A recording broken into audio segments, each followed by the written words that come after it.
स्वामी जी की कक्षा के एक मेरे छात्र हैं या श्रोता हैं या दर्शक हैं और जो मेरा उत्साह बढ़ाते रहते हैं, रामेश्वर यादव जी, जिन्हें व्यक्तिगत तौर पे मैं नहीं जानता, कार्यक्रम को देखते हैं और टिप्पणी करते हैं। इसलिए उनका मैं धन्यवाद करता हूँ, आभार व्यक्त करता हूँ कि इसी प्रकार से अगर बाकी दर्शक भी मुझे बताते रहें किस विषय पे वो सुनना चाहते हैं और क्या उनकी जिज्ञासा का विषय है, तो मेरे को लाभ होगा और मैं जो वो चाहेंगे वो अपने जो भी आपसे संबोधन करता हूँ उसमें कवर करूँगा। तो रामेश्वर जी ने इच्छा व्यक्त की है कि मैं आज बात करूँ कि हर्षद मेहता केतन पारिक के केस में हुआ क्या था और किस प्रकार से वो घटना घटित हुई थी और धोखाधड़ी का मामला हुआ था। और जो जनता को समझना मेरे ख्याल से और रामेश्वर जी जो कह रहे हैं वो उचित है। देखिए, होता क्या है, कब कोई कंपनी होती है जो शेयर मार्केट से पैसा उठाती है, जो मार्केट से पैसा उठाती है, जो निवेशकों से पैसा उठाती है, तो स्वाभाविक है जब पहली बार वो पैसा उठाती है या छोटी कंपनी होती है तो स्मॉल कैप कंपनी होती है, उसका मार्केट कैपिटलाइजेशन कम होता है। और जब वो कंपनी बड़ी होती है, मिड कैप कंपनी बनती है, तो उसका मार्केट कैपिटलाइजेशन बढ़ जाता है। और जब वो लार्ज कैप बनती है तो उसका मार्केट कैपिटलाइजेशन बहुत ज़्यादा बढ़ जाता है। जैसे इन्फोसिस है या रिलायंस है या टीसीएस है, इनका मार्केट कैपिटलाइजेशन 14-15 लाख करोड़ का है। और जो स्मॉल कैप कंपनी होती है उसका मार्केट कैपिटलाइजेशन 1000 करोड़, 2000 करोड़, 3000 करोड़ का होता है। मार्केट कैपिटलाइजेशन का क्या मतलब होता है, पहली क्लास में मैं बता चुका हूँ। मार्केट कैपिटलाइजेशन का मतलब होता है कि कंपनी के जितने भी नंबर ऑफ शेयर्स हैं, क्योंकि शेयर्स ही वो होते हैं जिससे पता चलता है कि कंपनी का कितना अंश पूंजी किस निवेशक ने लगाई है।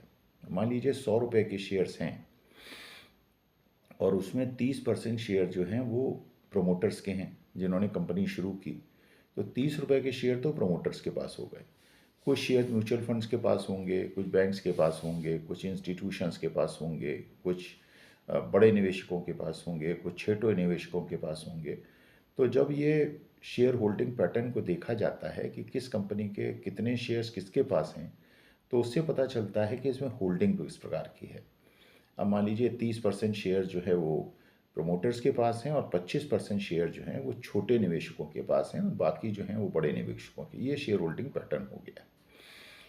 अब इसमें स्थिति क्या होती है कि जब छोटी कंपनी होती है तो मानी बात है, क्योंकि उसमें टोटल स्टॉक्स, टोटल शेयर्स ही कम होते हैं। और अगर उसके अंदर 75%, क्योंकि सेबी का ये नियम है, सेबी जो security exchange board of India है, जो कि शेयर मार्केट का नियंत्रक होता है, जिसे शेयर मार्केट की निगरानी करनी होती है, उसने एक नियम ये बनाया है कि किसी भी कंपनी के जितने भी शेयर्स हैं उसमें जो प्रोमोटर्स हैं वो 75% से ज़्यादा होल्ड नहीं कर सकते और 25% से कम होल्ड नहीं कर सकते। तो पहली कक्षा में मैंने बताया था, उसमें यह है कि अगर 25% से कम शेयर्स होंगे प्रमोटर्स के, जिसकी कंपनी है, जिसने कंपनी शुरू की है, जो कंपनी को रन कर रहा है, जो कंपनी को ऑपरेट कर रहा है, अगर उसके शेयर 25% से कम होंगे तो क्या होगा। अगर उसके शेयर्स 2% हैं, मान लीजिए शेयर होल्डिंग 2% की है, 100 रुपये के कंपनी के शेयर्स हैं, उसमें 2 रुपये के शेयर्स उसके पास हैं, तो उसका इंटरेस्ट बहुत कम होगा। उस कंपनी को बचाने में या उसे खड़ा करने में या उसको आगे बढ़ाने में उसका इतना इंटरेस्ट नहीं होगा। तो उसका इंटरेस्ट रहे, वो अपनी कंपनी के प्रति कमिटेड रहे, कंपनी को बचाने की और उबारने की और बढ़ाने की कोशिश करे। इसके लिए सेबी ने ये नियम बनाया है कि कम से कम प्रमोटर की शेयर होल्डिंग कम से कम 25% से, या बहुत बड़ी कंपनी है तो 20%, नहीं तो 25% से ऊपर होनी चाहिए। इससे कम अगर होगा तो उसको वो ऐसा कर नहीं सकता। खैर, दूसरा ये नियम बनाया है कि 75% से ज़्यादा भी प्रोमोटर्स होल्ड नहीं कर सकते, माने 25% से कम नहीं कर सकते और 75% से ज़्यादा नहीं कर सकते। उसका कारण क्या है, 75% से ज़्यादा करना करना उन्होंने क्यों अलाउ नहीं किया। उन्होंने कहा कि अगर 100 रुपये में से मान लीजिए 98 रुपये के शेयर प्रमोटर के पास हैं और 2% के शेयर, 2 रुपये के शेयर छोटे निवेशकों के पास होंगे और प्रमोटर ने यह निर्णय ले लिया कि ना तो मैं मार्केट में शेयर बेचूंगा ना खरीदूंगा, तो मार्केट के अंदर जो फ्लोट कर रहे हैं, जिन्हें फ्री फ्लोटिंग स्टॉक्स कहा जाता है, जिस पे खरीद फरोख्त होती है, वो केवल 2 रुपये के होंगे। और अगर 2 रुपये के होंगे तो उसमें मैनिपुलेशन, खेल करना बहुत आसान होगा। तो मार्केट के अंदर खेल ना हो, इसको सुनिश्चित करने के लिए क्या आवश्यक है कि मार्केट के अंदर जो खरीदने बेचने योग्य शेयर हैं, जो मार्केट में उपलब्ध हैं, उनकी संख्या कम से कम 100 में से 25 हो, छोटे निवेशकों के पास हो। क्योंकि इसका मैं एक और साधारण तरह से आपको बताता हूँ, मोनोपोली, ओलिगोपोली और फ्री कंपटीशन। मोनोपोली का मतलब होता है कि अगर प्रमोटर के पास मोनोपोली होगी, किसी एक कंपनी के पास मोनोपोली होगी, अगर उसका एकाधिकार होगा, तो वो जो उपभोक्ता हैं उनका शोषण कर सकेगा। वो जो चीज़ चाहेगा, जिस दाम पे चाहेगा बेचेगा, क्योंकि कोई कंपटीशन तो है नहीं। और जो कंज्यूमर है उसके पास कोई विकल्प नहीं है, क्योंकि खरीदना उसे उसी से पड़ेगा अगर कोई आवश्यकता की चीज़ है। तो इसलिए जो मोनोपोली है वो किसी भी आर्थिक स्थिति के लिए खराब है और किसी देश के लिए भी खराब है। अच्छा, अब फ्री कंपटीशन में क्या होता है? फ्री कंपटीशन में ये होता है कि बहुत सारे खरीदार हैं, बहुत सारे बेचने वाले हैं। गेहूं है, मान लीजिए, उदाहरण लीजिए गेहूं है। अब गेहूं में इतने ज़्यादा बेचने वाले हैं और इतने ज़्यादा खरीदने वाले हैं कि अगर बेचने वाला खेल करने की कोशिश करेगा तो दूसरे बेचने वाले अपना माल बेच देंगे, उसका माल बिकेगा ही नहीं। तो और जो खरीदने वाले इतने सारे हैं कि अगर एक खरीदार जो है कुछ प्राइसेस को मैनिपुलेट करने की कोशिश करेगा तो बाकी खरीदार उसको बाहर कर देंगे मार्केट से, है कि नहीं? 100 रुपये की चीज़ अगर मोनोपोली है तो बेचने वाला चाहे उसे 1,000 में बेच दे, खरीदना है खरीदो, नहीं तो जाओ। और लेकिन अगर बहुत सारे बेचने वाले होंगे, एक आदमी 1,000 करेगा, दूसरा 100 में बेचेगा, तो 100 वाले का बिकेगा, 1,000 वाले की दुकान से कोई सामान नहीं खरीदेगा। इसी प्रकार से जो खरीदने वाला है, अब कोई आदमी ये कहे कि मैं तो 100 रुपये में खरीदूंगा और बेचने वाला कह रहा है, बहुत सारे लोग हैं, कोई कह रहा है मैं तो साहब 100 में कोई बेचेगा ही नहीं आपको। और क्योंकि खरीदने वाले बहुत सारे हैं, जब सब लोग 100 रुपये में खरीदेंगे तो वो कैसे प्राइस को मैनिपुलेट कर पाएगा? तो इसी प्रकार की घटनाएं जो है वो शेयर मार्केट में होती हैं। इसीलिए सेबी ये नियम बनाया है कि अगर 25% से शेयर की होल्डिंग प्रमोटर्स के पास नहीं हो सकती और 75% से ज़्यादा नहीं हो सकती। अब हर्षद मेहता केतन पारेख के केस में हुआ क्या? केतन पारेख, हर्षद मेहता ने मुख्यतः उन शेयर्स में, उन कंपनीज में मैनिपुलेशन करने का प्रयास किया जो छोटी कंपनियां थीं। उन्होंने रिलायंस में खिलवाड़ करने का प्रयास नहीं किया और टीसीएस में नहीं किया। उन्होंने क्या किया, छोटी कंपनी है जिनका मार्केट कैपिटलाइजेशन मान लीजिए 1,000 करोड़ का है। 1,000 करोड़ में से मान लीजिए 250 करोड़ के शेयर्स तो प्रमोटर्स के पास हैं, जिसे वो बेच खरीद सकते नहीं सेबी के नियम के अनुसार। बाकी शेयर्स पहले उन्होंने खरीद लिए। मान लीजिए सिक कंपनी है, बहुत ख़राब स्थिति में कंपनी है, जिसके शेयर प्राइसेस मार्केट में बहुत कम है और मार्केट में प्राइस है मान लीजिए 1 रुपये है। 10 रुपये की फेस वैल्यू है, 1 रुपये का शेयर प्राइस है और 25% शेयर्स प्रोमोटर्स के पास हैं, 75% शेयर जो हैं वो रिटेल इन्वेस्टर्स के पास हैं। अब ये हर्षद मेहता या केतन पारेख क्या करेंगे कि उसमें से जो मार्केट में शेयर्स हैं, जो रिटेल इन्वेस्टर्स के शेयर हैं, उनको खरीद लेंगे। मान लीजिए 1 रुपये का शेयर है, वो पहले 1.5 रुपये में खरीदेंगे। तो जो स्मॉल इन्वेस्टर है बड़ा खुश होगा कि 1 रुपये का शेयर 1.5 रुपये में बिक गया, 50% दाम बढ़ गए। अगले दिन वो उसको 2 रुपये में खरीदेंगे, तीसरे दिन उसको 3 रुपये में खरीदेंगे, अगले दिन उसको 4 रुपये में खरीदेंगे। अब क्या होगा कि मार्केट में आप देखेंगे कि शेयर के प्राइसेस तो बढ़ते चले जा रहे हैं। तो जो लोग बेच रहे हैं वो तो बड़े खुश होंगे और जो नहीं बेचेंगे वो कहेंगे भाई हम तो चूक गए। लेकिन देख रहे हैं कि चलो अभी बढ़ रहे हैं दाम, बेच दो बेच दो बेच दो। अब जब वो बेच देंगे और हर्षद मेहता या केतन पारेख उसके दाम 1 रुपये के शेयर्स के दाम 10 रुपये तक पहुंचा देंगे। अब जो है क्या होगा कि हर आदमी तो अपना शेयर बेच चुकेगा और मार्केट के अंदर जो सारे के सारे शेयर्स हैं वो एक प्रकार से काल्पनिक रूप में हर्षद मेहता या केतन पारेख के पास आ जाएंगे।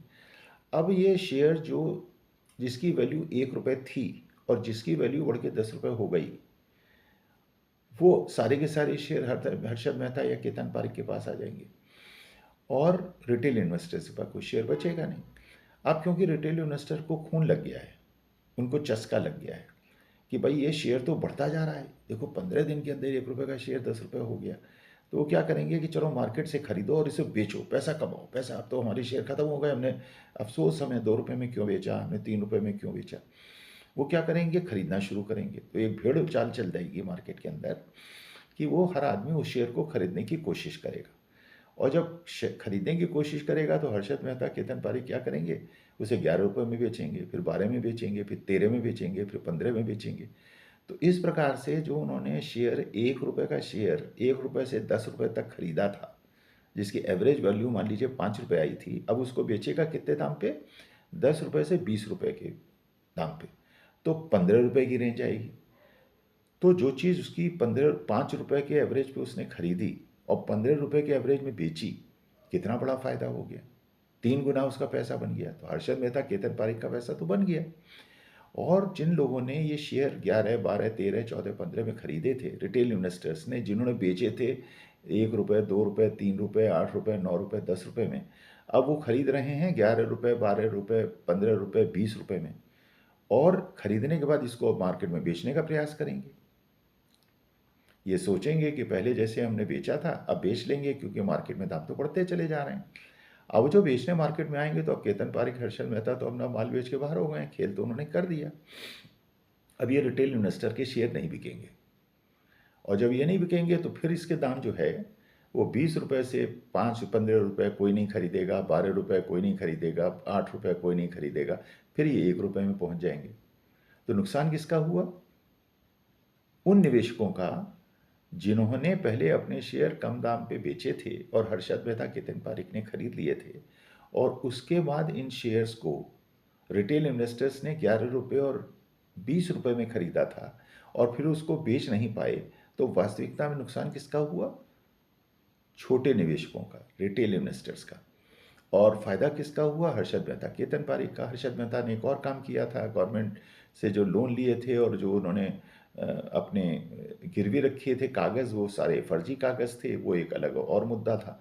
लेकिन मुख्य मुद्दा ये था कि आप अगर भेड़ चाल में पड़ फंसते हैं, अगर टिप्स में जाते हैं और आप किसी की बात पे बहुत ज़्यादा विश्वास करने लगते हैं, तो आपको इस प्रकार का धोखा मिल सकता है। इसीलिए मैंने पहली कक्षा में आप लोगों से निवेदन किया था कि कभी भी शेयर मार्केट में निवेश करें तो किसी के कहने पे ना करें, मेरे कहने पे भी ना करें, स्वामी सर के कहने पे भी ना करें।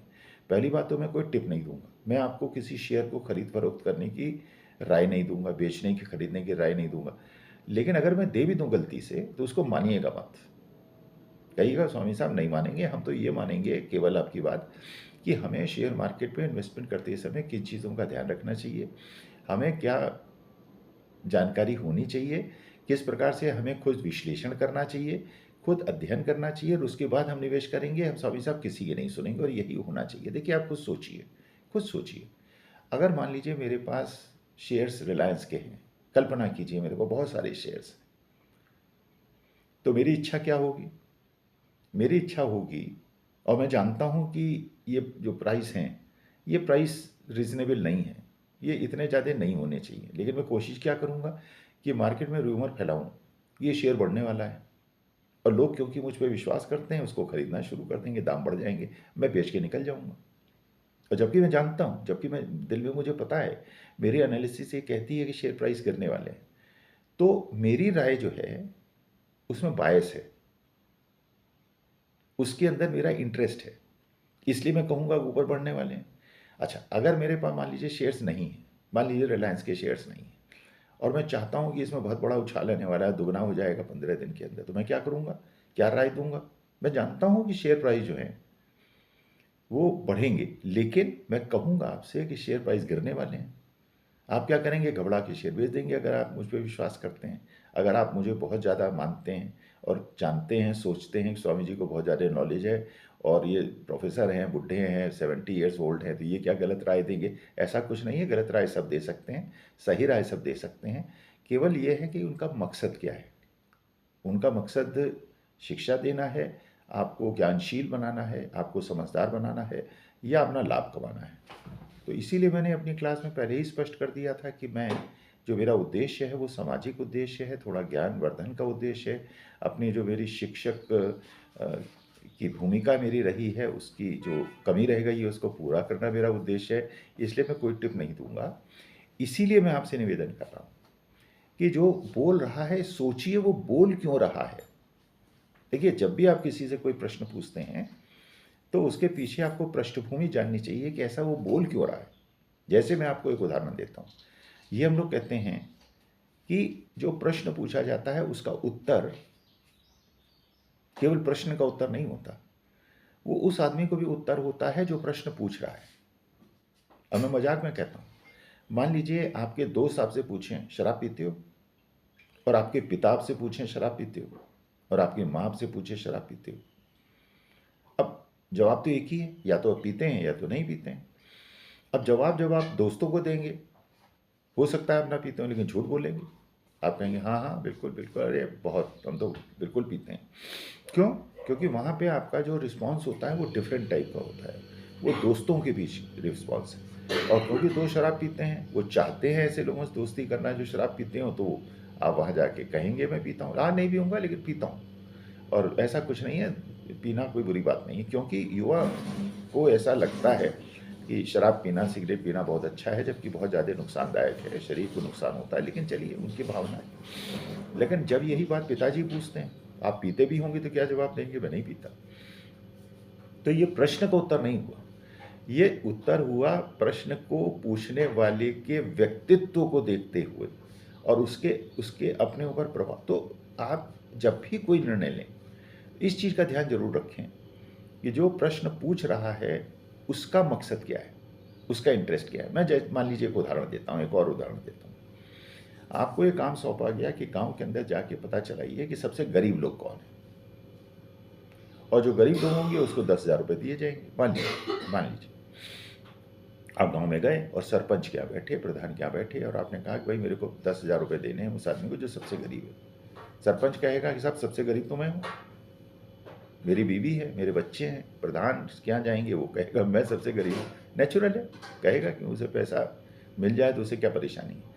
अब आप क्या करें, अगर मान लीजिए आप ऑब्जर्वेशन करते हैं केवल, यार प्रधान के सरपंच के यहाँ तो कार खड़ी हुई है, बढ़िया मकान है, एसी है, कूलर लगे हुए हैं, सब कुछ है, तो ये गरीब नहीं हो सकता। पूछने की आवश्यकता ही नहीं है, पूछेंगे तो वही जवाब देगा जो उसको देना चाहिए।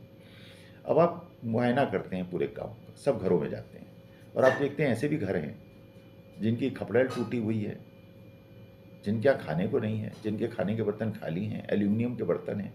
तो अब पूछने की आवश्यकता क्या है, समझ में आ रहा है ये आदमी गरीब है, साइकिल नहीं है, पेट उसका चिपका हुआ है पीठ से, और ये आदमी तो बड़ा तंदुरुस्त है, बादाम की शीशियाँ रखी हुई हैं, उधर काजू रखे हैं, वहाँ मोटरसाइकिल है, वहाँ कार है, बढ़िया कोठी है, एसी लगा हुआ है, टीवी लगा हुआ है।